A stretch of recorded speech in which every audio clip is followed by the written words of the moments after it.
beings, and there's a walled garden. That's paradise. Paradise means walled garden, and Eden means well-watered place. And so there's this idea that the proper habitat of human beings is an amalgam of social structure and nature.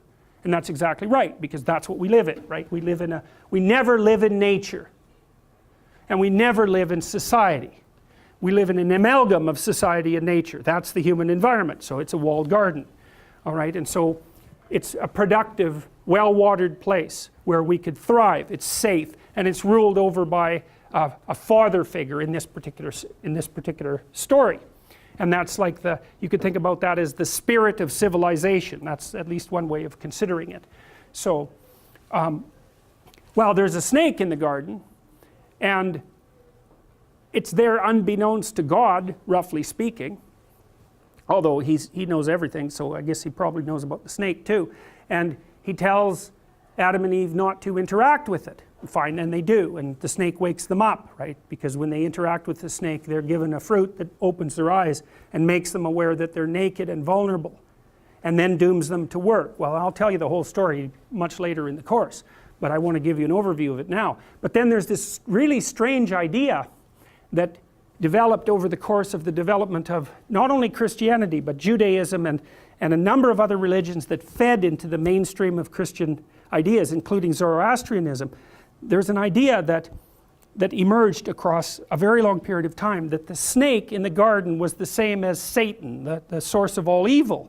And I've been trying to figure out for the longest period of time, why in the world the manifestation of what's essentially a representation of a predator, so that's this snake, and you know, the snake is associated with trees. Well, yes, the reason for that in all likelihood is that we dwelt in trees, right? And snakes like trees, and they're around trees, and they can climb trees, and the snake was a typical predator on our ancient relatives.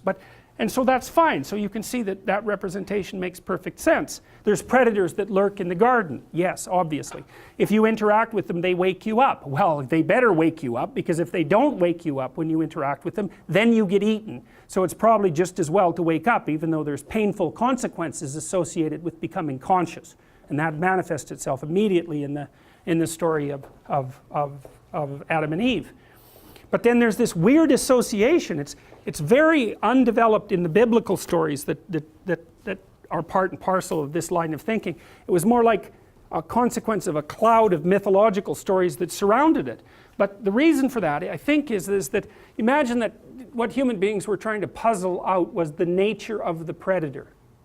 Okay, so on one level of analysis, the predator is the thing that slinks along the ground and that threatens you. And also it's the thing that's your mortal enemy and that wakes you up.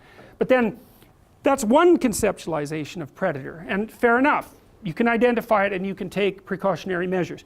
But a better conceptualization of predator might be, where does it come from? Let's say it's a snake. Well, there's a lair of snakes somewhere. And so if we want to get rid of the snake, we shouldn't be conceptualizing it as a snake.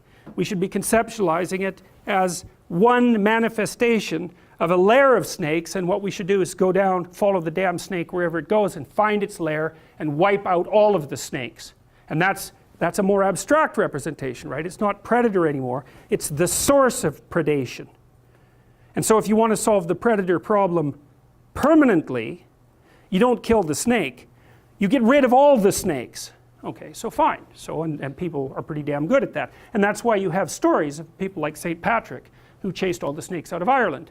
And all sorts of saints were snake eradication saints. And, well, there's a variety of reasons for that. But then you might think, okay, well, the worst predator is the lair of snakes, right? But then you might think, well, wait a minute. The worst predator isn't the lair of snakes. Maybe the worst predator is the enemies that come to attack us. And those are human enemies. And so what we do is we defend ourselves against the human enemies. We put walls around our cities. We fortify our land, and we defend ourselves against the evil that's lurking in other people's hearts. And so that's like a higher order snake. And then we build these walls around us, and what's inside gets larger and larger and larger. And then what happens is the snakes start popping up inside the cities, because, you know, we've protected ourselves from all the evil that lurks outside, but we've now created a space where that evil can manifest itself inside. So there's criminals inside the city, and there's people who want to bring you down, and there's malevolence within the city, not only outside. So then there's the problem of the snake that's closer to you. And then there's the ultimate problem, which is the snake that lives in your heart, right? And that's each individual's capacity for evil. And then that was conceptualized as a transcendent spirit, right? So that's the spirit of Satan, who's the adversary of the hero, the adversary of the hero. And that's why there's an association between the snake in the garden and this great series of mythologies about the existence of evil itself. It's a consequence of our continued capacity to abstract. We started using the predator detection system to detect snakes and maybe predatory cats and maybe birds of prey and all that, but that didn't solve the bloody problem. Because just because you hid from the predatory bird today didn't mean the bloody thing wasn't going to be back tomorrow. And tomorrow starts to matter as you get smarter.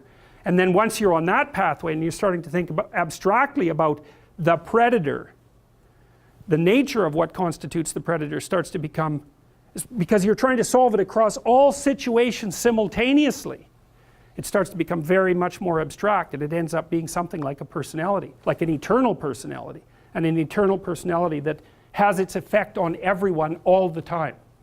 So it's so interesting to see those ideas, because they basically evolved. People did not understand those ideas as they produced them, right? It was all put forward in a massive mythological context, in a rich, storied context. And the stories were as conscious as the information got. It was never articulated past the level of story. So, remarkable. Absolutely remarkable.